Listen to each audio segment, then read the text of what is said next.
And a watershed moment for the deaf community has been marked as President Cyril Ramaphosa signed the South African Sign Language Bill into law. And this makes sign language the country's 12th official language. And earlier in the year, the National Assembly approved that Section 6 of the Constitution be amended. We have our reporter Moloko Moloto, who has been on the developments of this particular story. Moloko, again, good afternoon and thank you for joining us. Earlier you were speaking to Arts and Culture Minister Zizi Kodwa, who emphasized the need to protect basic human rights, that of access to language, dignity and inclusion, which is exactly what today the signing of this bill means. Absolutely. Dignity as well, because the people who are speaking sign language for the longest time did not feel to be part of the entire broader society, because their language, as much as the Constitution does or did even before today's signing of this bill into an act, it did recognize it in that it had to be promoted, but it was not one of the official languages. Now, the Constitution has been amended for the 18th time since it was first adopted in 1996, and this is to accommodate or to add sign language as the 12th official language in South Africa. This is making us, as South Africa, the fourth country, at least on the continent, to make sign language an official language. We are following into the footsteps of Zimbabwe, Uganda, as well as Kenya. And the President of the Republic, Cyril Ramaphosa, of course, as the head of state, is the one who needs to sign every bill into an act of parliament. Today, signed into an act this particular bill that was brought before him, and he says there was never any disagreement during the consultation process, even when this bill had to go to Parliament, and the politicians, members of Parliament from across the political parties, none of them really had objections in passing this particular bill. So it was endorsed unanimously. But let's listen to President Cyril Ramaphosa when he was delivering an address.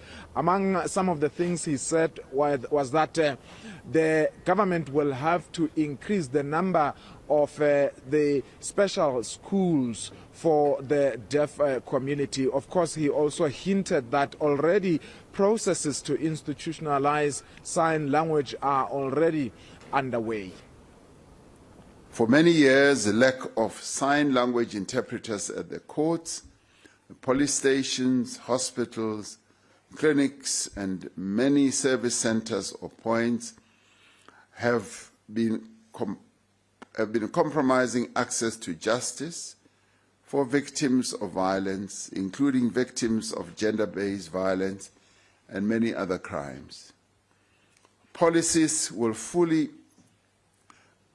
resourced implementation plans are indeed required to realize the constitutional ideal of multilingualism. Moloko, also we touched on special schools or specialized schools for the deaf, but I think there's also an opportunity to integrate learners, deaf learners, into the mainstream schooling system as it has been done, but just now with a more emphasized focus on professionalism and the proficiency of the teachers as well.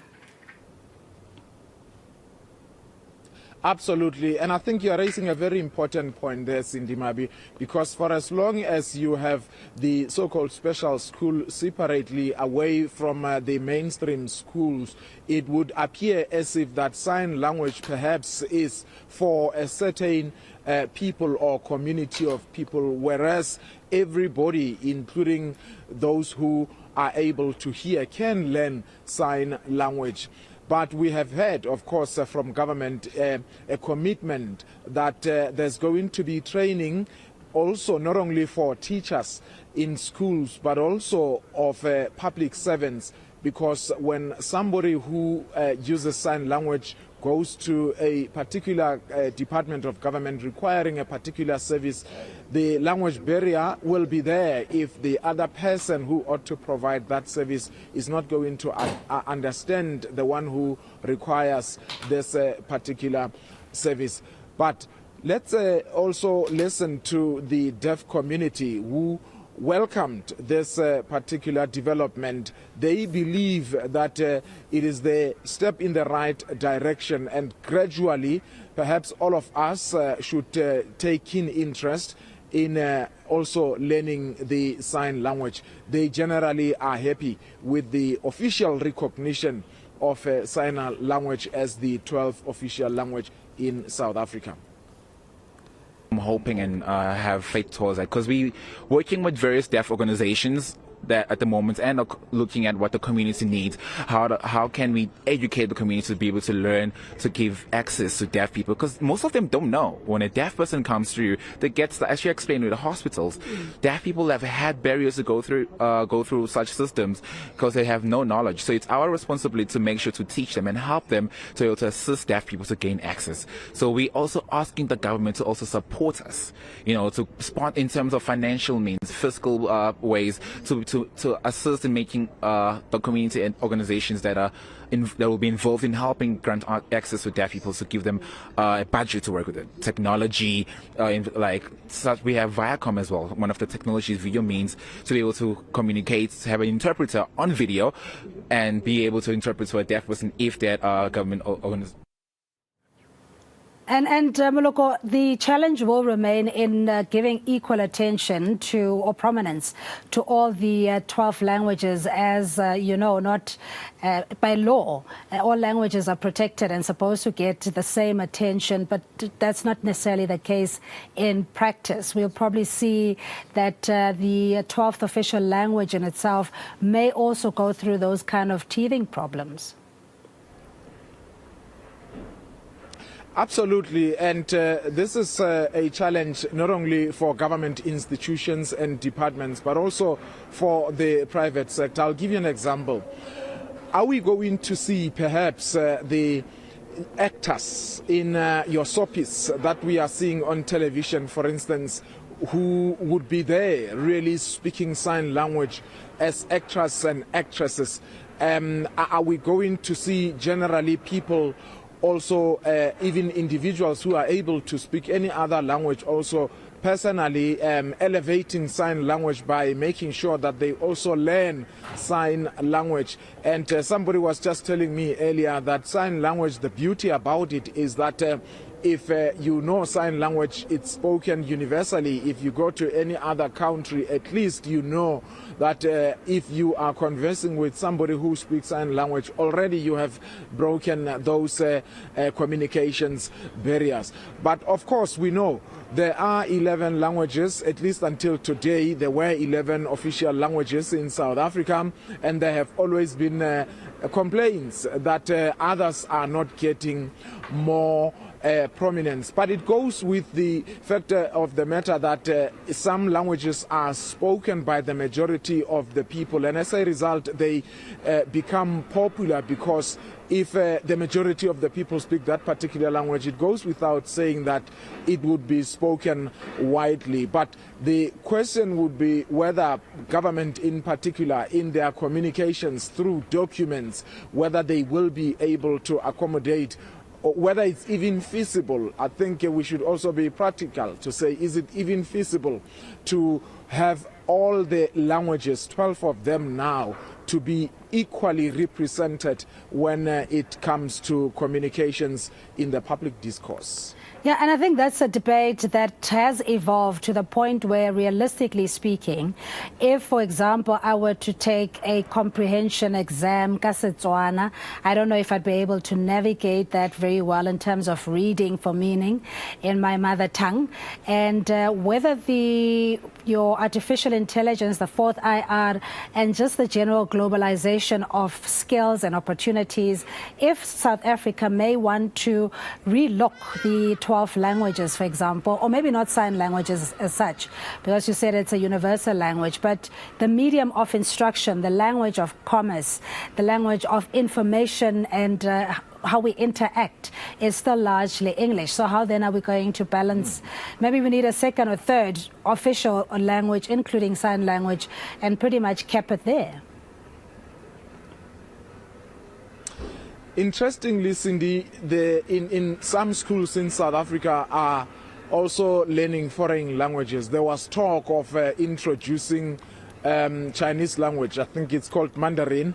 And there was a whole lot of hullabaloo and public outcry. Some people saying, is it necessary, is it not? And considering our ties with China at the commerce level, culturally as well, some people would say, yes, learn other people's languages, because that on its own means that you are able to also tap into the richness of their cultures.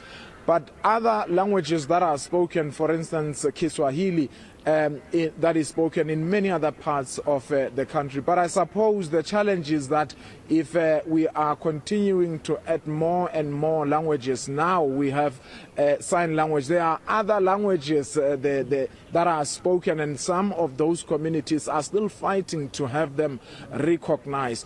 Ultimately, I suppose it will depend on which one is dominating, which language makes sense for those who perhaps are interacting. But ultimately, I suppose the issue of language is a matter that we should all embrace one way or the other. One of the challenges is that even some of the black African parents who would want their children to learn, for instance, their indigenous language in schools, there has been instances where children choose not to even learn their indigenous languages, and they would do English and Afrikaans as their two languages in schools, because perhaps they find those languages easier for them to understand. It's an ongoing challenge that perhaps at some point we will have to find some common ground. How, I wouldn't really know.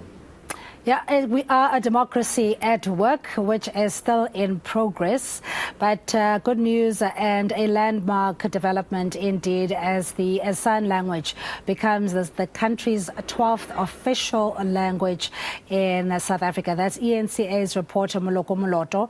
He has been out at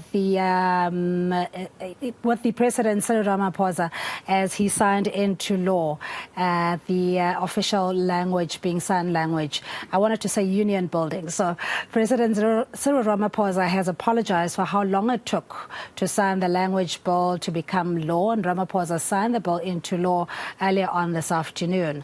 Now, sign language becomes South Africa's 12th official language. Let's listen in. It has indeed been a long journey to get to this point. It's taken years, and I am sorry that it has taken as long as it has. But maybe one could say that the years that it has taken meant that it was being given careful and serious attention as to avoid any form of dispute. But as they say, it's better late than never. So we are here now, and now today we are signing into law a bill that will give us the 12th official language. Having sign language recognized as an official language will address many, many other challenges that we have faced, but a section of our community has faced. It will resolve issues of access to education, economic and other social opportunities, as well as public participation.